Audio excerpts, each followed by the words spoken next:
Hey, welcome to the podcast. I'm your co-host, George Hudson. Thanks for tuning into the Savage Will podcast. Joined with me is Robbie Colbreth.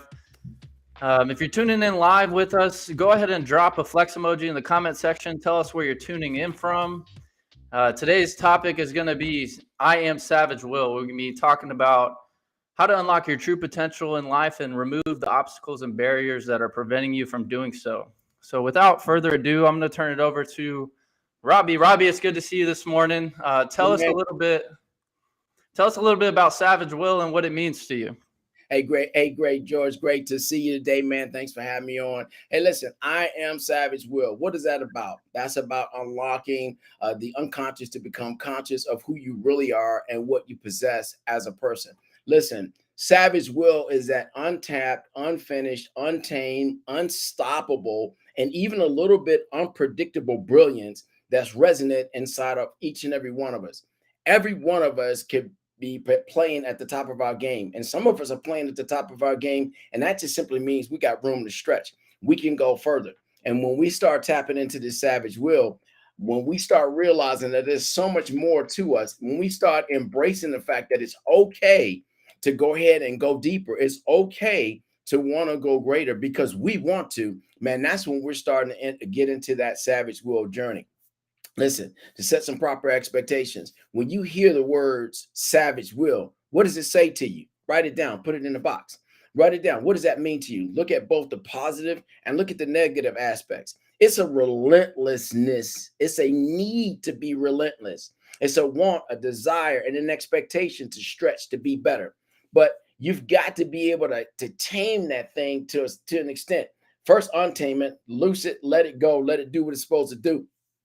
And then, secondly, you're supposed to allow for this thing to happen for you so that you can be better for others. Not doing it because others want you to do it, but doing it because you want to be better than your last best self. And you want to provide better for those that are important in your life so that you can enjoy and they can enjoy a better quality of life along with you. When you begin living the savage will, you begin to realize that there's a sleeping indomitable spirit on the inside of you. You awaken the Rip Van Winkle infinite value, which says that, hey, I can do this thing, I can do all things, I can accomplish whatever there's supposed to be in my life, I can make this thing happen. You begin to awaken that thing inside of your life. And not only that, but you began to move into this area of greatness. You start producing this greatness. And with the first thought of savage will, you get that thought that I can't stop, I won't stop, I don't stop. And when I think about savage will, the first thing it made me consider was an owl, the symbol of an owl, which is a symbol of wisdom and knowledge and intuitive development, supernatural power, right? Change, independent thinking, and observant listening. In the word knowledge, you actually find the word owl. These symbols can help you to awaken to a whole new thump.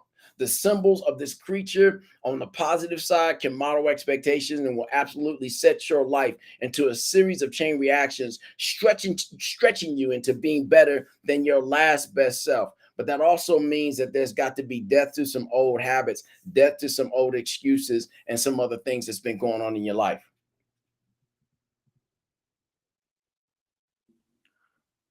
Yeah, that's really good. Real quick, I'm going to pop in and do a question here. So, Robbie, I hear you talk a lot about achieving Savage Will is about unlocking the unconscious and becoming conscious of some of the things that we've become unaware of. So, how does someone evaluate their life and really become conscious and aware of the things that they're blind to? Man, I'm so glad that you said that. I'm so glad that you asked that question because this is unlocking savage will. This is the very core of, this is the very basis for unlocking savage will. What that simply means, you've got to go back and learn about your parents. You got to learn about the environment that you came from. I'm not saying go back and relive it. I'm saying you got to go back and learn about this environment. Go learn about your parenting. Go learn about the lids that were placed on your life that stopped you from the possibility of elevating and going beyond the prison of yourself. Go look at the environment that you came from and see what limitations were there and what were they practicing. Because as for most Americans, we're taught to live a life of limitation. We're taught to live inside of boxes that are created to control our lives. and to keep us all moving in a certain kind of herd and a certain kind of lockstep. But savage will is given to unlock all of that. Listen, we've not all gone to our own moon. We've not all gone to our own Mars. We've not all achieved going to our own sun and then done intergalactic travel. None of us have. There's so much more that we can absolutely do. But if we don't go back and look at those things that stopped us, that held us back, that bound us up, we can never get to what we're potentially capable of actually doing while we still have this vapor called breath in our life. If you look at the creature, the owl, this thing is fearless. And there's some takeaways about this animal, man. This thing will attack, it will defend anything that comes against what it is standing for, where it's living, and what it's doing with its family. In other words, this thing, this savage will that it has a discipline. It decides what it's going to do, and it allows, and it has a choice. It has observance, and that's that intuitive thinking part. It has these active eyes, active listening, active wisdom and knowledge, and it's okay to be alone. It is okay to be alone, but not to be lonely. It experiences this, and then the community.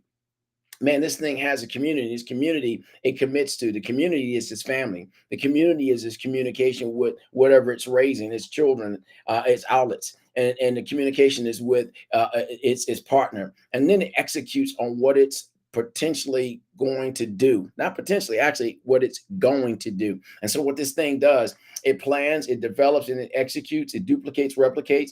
Man, the owl, I don't know if you knew, but an owl can take straight up off right from a standstill and shoot straight up into the air. The owl can go ahead and glide. And guess what? This owl is so adept. Its wings, its structures, what it's been built to do, what it's evolved into, is actually able to float on the air, not dependent upon wind. That's huge. When you start dissecting the wisdom of this owl, the knowledge of this owl, this intuitive development, the supernatural power that some attributed to it, and this independent thinking, is observant and listening. You start to realize, wait a minute, this thing has a perspective that's different than anything else. I started to look at that owl, started looking at things in a perspective in a similar way. So if I see like an owl, then I can see that they can see a prey miles away. They can hear their prey miles away. They can see 2.5 times more accurately than a human being in the dark. So therefore, their perception of the world around them, of their ability to take care of themselves, of their ability to eat, their ability to provide, is completely different than ours. It's a limitless capacity to be able to see your prey a mile, mile and a half away, to be able to hear your prey 2.5 miles away, to be able to see 2.5 times greater in the dark, meaning that if you're even in a dark place, you are always able to see a ray of light. You're able to see that ray of light, and for a human being, that would be a ray of hope, even in darkness. Man, that right there is savage will. That's that I can, so I will. I can't stop. I won't stop. I win. Shh is what you begin to say to fear.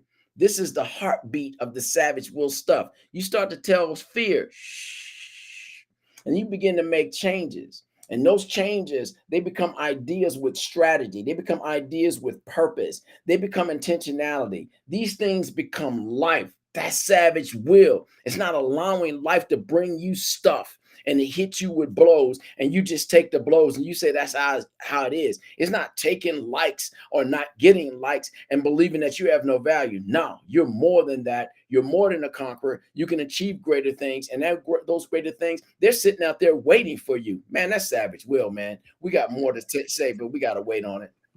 For sure. I love the image of the owl. Just this wise, big, powerful creature that can just swoop in and kind of just, be the king of the jungle, really king of the air, I would It say. will attack anything. If a wolf comes at it, if a lion comes at it, and it's taking a nest and it's taking the underground burrow from another creature because it left it abandoned, it'll go in and it attack, and they will back the wolf and the lion off. Go ahead, man. I'm sorry. No, you're good. So yeah, one of my take on how to kind of unlock your savage will, or an action step you could say, is spending some isolation time with yourself. I like to say spending time with God, just Yes. really drowning out all the noise of the world. Put your phone away, or maybe put on some classical music and really just sit down evaluate your goals and ask yourself. Jordan Peterson has a great example of this. He always says, sit down and ask yourself, what incredibly stupid thing am I doing that's preventing me from, getting to where I want to be? And where's the disconnect between where I want to be and who I am now? Right on. And some people don't want to know that answer, because then at that point you get the answer and then you have the responsibility to take action. That's right. And that's what Savage Will is to me. It's about becoming aware and taking action. Take that action, man. You're spot on. And that's creation, man. That's when you start becoming something greater than you ever thought you could possibly be. But you got to take action, active eyes, active listening, man, and then having a thrust to go ahead and make some change occur. For sure, for sure. Real quick, we're going to wrap things up. We want to thank our sponsors. If you're listening live, we appreciate you. We'll be dropping some merchandise soon, some hats, some swag, some shirts, some stickers. So stay tuned for where we can get you to get that. We're also available on Apple Podcasts and Spotify, and obviously as well here on the YouTube channel. We'll be dropping another episode next Saturday at 11:11 Eastern Time. And until then, go spend some time alone. See what you can do to achieve your Savage Will. Live Savage Will. We'll see you. Peace out. Peace.